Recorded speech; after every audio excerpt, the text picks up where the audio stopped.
Hello, my name is Quinlan Williams. And I'm Ethan Souter. And welcome to the Stuff Podcast.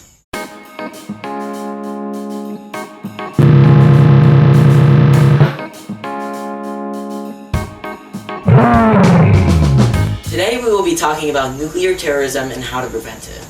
I think we should start with first, the steps that the United Nations has already taken to decommission and keep the bombs out of the hands of terrorists.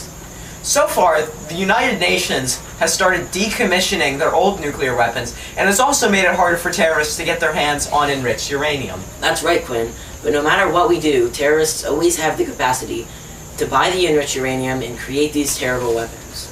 I think we should discuss the history and how these bombs work in order to help explain the rest of the podcast.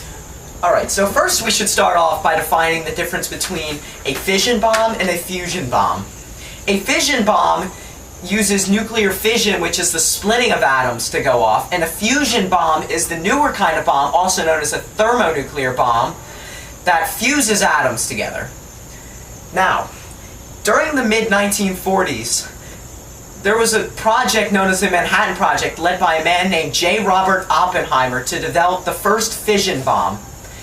The bomb was tested in the New Mexico desert and was so hot that it melted the sand into glass. Now, later on in the early 1960s, there was another test known as Castle Bravo, which was the first test of a thermonuclear weapon, or a fusion weapon. It was 3 times as powerful as expected, and was tested in Bikini Atoll in the Marshall Islands. That's right, Quinn. We used 2 fission bombs called the Little Boy and the Fat Man during World War II to end the war between the United States and Japan. That is correct. And the fusion bombs were originally developed because tensions with Russia were unbelievably high, and we wanted to prevent nuclear war by threatening them with our missiles, since they were threatening us with their missiles. That's right, Quinn. Now I think we just should discuss how a nuclear weapon works. I'll start with the fission bomb. In the fission bomb, there's conventional explosives that launch a depleted uranium bullet at an enriched uranium core. This splits apart some uranium atoms, which then launch out tons and tons of energy in protons and neutrons and electrons. These protons and neutrons and electrons smash into other uranium atoms, which split them, releasing even more protons, more neutrons, more electrons, and even more energy. This creates a chain reaction which can start the bomb.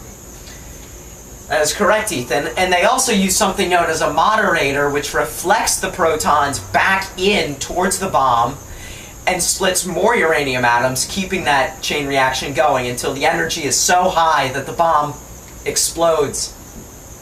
That's right. Now the fusion bomb starts in the same way as the fission bomb, with the depleted uranium bullet and the uranium core, but instead of releasing all of the energy, it channels the energy into a plutonium core, which then fuses the plutonium atoms together. Fusion is almost 4 million times as powerful as a fission reaction, making the fusion bomb much, much, much more powerful than the fission bomb.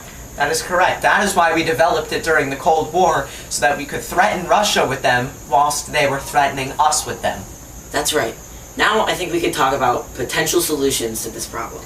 Now, our idea for a solution involves an EMP, or an electromagnetic pulse, and we would channel that into a very concentrated beam and fire that at the missile, thus disabling the missile systems, meaning it cannot detonate. That's right, Quinn. If we were to fire the EMP, which is like a laser fired from a magnet, it will disable all of the nuclear bomb systems, such as an altimeter, and other safety systems that cause the missile to explode. Now, it will also disable the electric pumps pumping fuel to the rocket engine, thus meaning the rocket engine will cease to function and the missile will fall out of the sky. That's right, Quinn. If the missile were to fall into the ocean, it would not harm any people. However, it could harm sea life on the bottom of the ocean, because when it lands, it will release radiation from its core that hasn't exploded. Now, if it happened to fall over land, it could possibly hit a building or crush people on the ground. If it hits a building, it could compromise the structural integrity of the building and cause the building to collapse, which could kill hundreds or even thousands of people. That is correct, Ethan. That is one of only few ethical dilemmas that we could have. Another ethical dilemma that could arise is the EMP possibly hitting a satellite in orbit, thus disabling it, and meaning we could lose things like cell service and direct television. That's completely right, but the chances of a satellite being behind the nuclear weapon when we fire the EMP are quite low. Another ethical concern is if it is fired, it could jam communications surrounding the nuclear weapon. That ethical concern is not as much of an issue if we put it out in the desert where there isn't much around. That is true, Ethan. But these ethical concerns are nothing compared to the destruction that would be brought on if that nuclear missile were to detonate in a city. That's right. A nuclear missile could flatten a whole entire city, and it would release a shockwave that goes around for miles. And not to mention the dust particles infused with radiation that would come out from the nuclear explosion that could give people cancer in years to follow.